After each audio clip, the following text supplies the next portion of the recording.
Kwento ng isang magulang na kahit na may edad na, ay pilit pa din itinataguyod ang pamilya. Ako po si Sal Dilindo, 63 years old. Ako po dati may trabahong garbage collector. Sa garbage collector po, napakahirap din ng buhay namin kasi gabi bumabiyahe kami. Hanggang araw po yun. Makakauwi lang siguro kami dito sa amin, mga 4 na oras lang, tapos babalik na naman doon sa trabaho. Yung paghakot ng basura ay mahirap din. Sa isang araw po, kumikita din kami kung minsan may mga 300 din po. Ako po si Norma Lindo, nakatira sa Payatas. Asawa ko po si Salde. Ang buhay po namin, napakahirap din po. Kasi po, bukod sa namamasura yung asawa ko, wala po naman kaming hanap buhay, permanenteng hanap buhay yung asawa ko. Saka matanda na rin ho. Ngayon, umuwi na lang po kami doon sa para magtanim.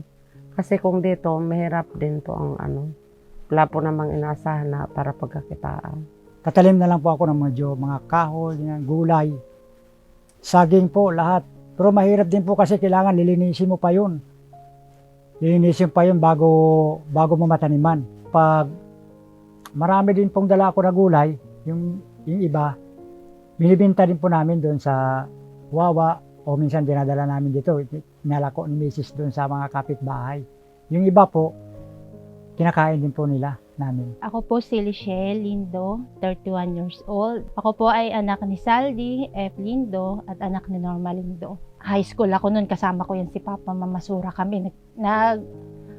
Bago siya kasi magpalero, kasama ko yan sila ni Mama. Yung kinikita namin nun sa pamamasura noon, time na yon is pinakamataas siguro 100. Nung time kasi na yun, mura lang naman yung mga bilihin eh. Tapos nung 100 na inuuwi namin yun, minsan binibigyan ako 20, ayun na yung baon ko kinaumagahan. Ganun po yung daily routine namin nung high school ako. Hanggang sa nakagraduate din ako, pinili ko rin na hindi na mag-aral ng college. Parang gusto ko na agad tulungan sila Mama. Sobrang thankful ako sa pagiging garbage collector din ng tatay ko kasi kahit papaano na-survive kami. Umabot ako sa edad na ganito. Kumpleto kaming 6 na magkakapatid. Naayos yung buhay naman kahit. Hindi man financially talaga na pero tingin ko okay naman kaming magkakapatid. Sama-sama naman kami. Ang Tia Money Home Along, nakita ko po sa Facebook page kung saan naengganyo po akong sumali kasi una kong nakita noon, then inspiring magulang, naalala ko talaga yung tatay ko. Hindi ako nagdalawang isip na sumali, mag-join, gumawa ng video at ipasa sa kanila. Alam kong maraming sasali, maraming deserving, pero sobrang swerte ko kasi nga napili kami ni Papa. Magulang na isinasantabi ang pagod at ang sariling kaligayahan para lang maibigay ang pangangailangan ng pamilya.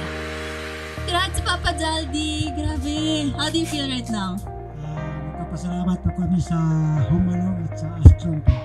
Alam nyo ba, grabe, dati nakaka-inspire talaga yung story no? Kasi kahit may edad na po kayo, di ba? Grabe, kayod pa rin. Sana all! Sana all, di ba? Alam mo ba, kahit ang Astron, di ba, mura na maasahan pa. Pero di ba, Lichelle, si tatay, siya ang tunay na maasahan talaga. Tunay na maasahan talaga. Kaya nga, on behalf of Home Along and Astron, I'm so happy talaga na naihandog ang itong Alagang Astron Home Appliance Showcase para po sa inyo. Grabe, palakpak naman dyan, guys!